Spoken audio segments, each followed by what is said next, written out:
Members of the public who suspect drug or gang activity in their community can call local police and contact Crime Stoppers at 1-800-222-TIPS. For St. Newsfile, I'm Troy Durrell. While O'Leary has no official political experience, many have been comparing him to Donald Trump due to his outspoken nature and his business background. For St. Newsfile, I'm Troy Durrell. The St. Trojans men's basketball team's successful season came to an end over the weekend. Playing in the Canadian Collegiate Athletic Association National Championship bronze medal semifinal, the Trojans were beaten 91-85 by the Vancouver Island University Mariners. State came into the tournament as the 5th seed and finished the event in 5th place. This season was a successful one for the Trojans, who won their first ACAC championship since 2000, but there were ups and downs over the course of the year. Kind of had a whirlwind season. Bringing all the guys in, we were a relatively new team. We only had, I think, like 5 returners, and most of our starters weren't even there last year. But we got clicking during the second half and really made things happen.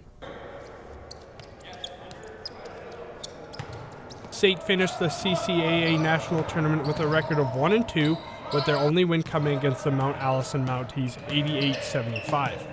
If all goes to plan, the Trojans will return their core group of players, and forward Murphy Bea feels the sky's the limit for his team. Looking for next season, definitely where our goal is to win gold in nationals.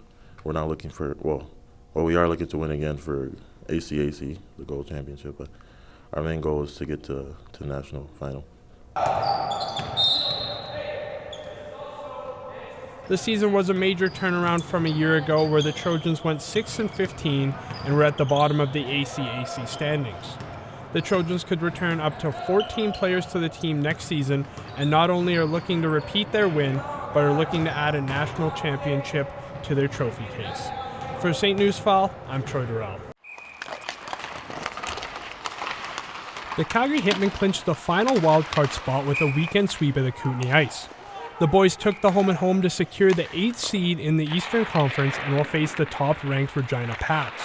The Pats finished first in the WHL and took 3 of 4 meetings with the Hitmen this season, but the team knows playoffs is a whole different ballgame. You know what, I think for us it's just sticking to the basics. I think in the back half of the season here we've really started to find some consistency within our game, and I mean, playoff hockey is a totally different animal than the regular season, so I think everyone starts in a clean slate, but we're excited to get at it. Calgary finished off the season 42 points behind the Pats in the Eastern Conference standings, but the Hitmen were the last team to defeat Regina before they went on an 8-game winning streak to finish off the regular season. Hitmen defenseman Jaden Gordon is confident his team can compete with the top team in the league due to the fact that they've finally gotten healthy and they can roll 4 lines.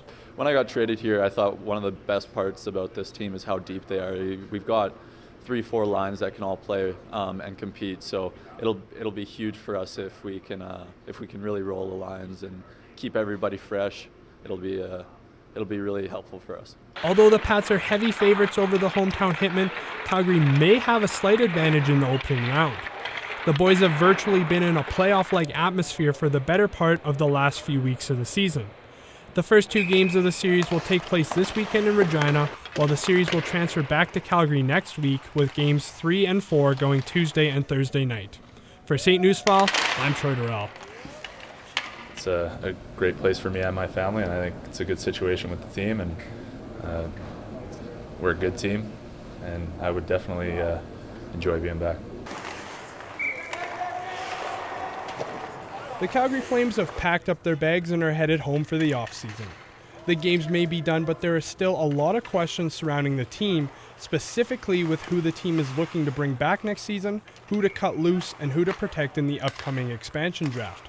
The top of the Flames' to-do list, signing a starting goaltender, as both Brian Elliott and Chad Johnson are free agents and are looking for new contracts. Johnson, a local boy, expressed his desire to be back with the team. Absolutely, yeah. It was fun to play here. The fans are great, as I know, and the family enjoyed it, and my wife enjoyed it, and more importantly, it was a great hockey team to be a part of, a great organization, and one that's heading in the right direction. We all saw that. General Manager Brad Treliving says without good goaltending, you cannot make the playoffs, so Johnson's wish may not come true. The other question is, will Treliving himself return to his post, as he is also without a deal heading into the upcoming season? Yeah, and today is about the players, and today is about, sending everybody with the right message. My situation will get, that'll get dealt with when it gets dealt with, and that's not for today. Although the Flames may have had an early exit in this year's playoffs, the team has kept its core intact for seasons to come. The Flames will also have some work to do with the NHL expansion draft upcoming in June, as the Las Vegas Golden Knights will be selecting one player from each team. Every team has the option to either protect 7 forwards, 3 defensemen, and 1 goaltender, or 8 skaters and 1 goaltender. Do you got all that? Because the Flames roster will certainly have a different look come September. For St. Newsfile, I'm Troy Durrell.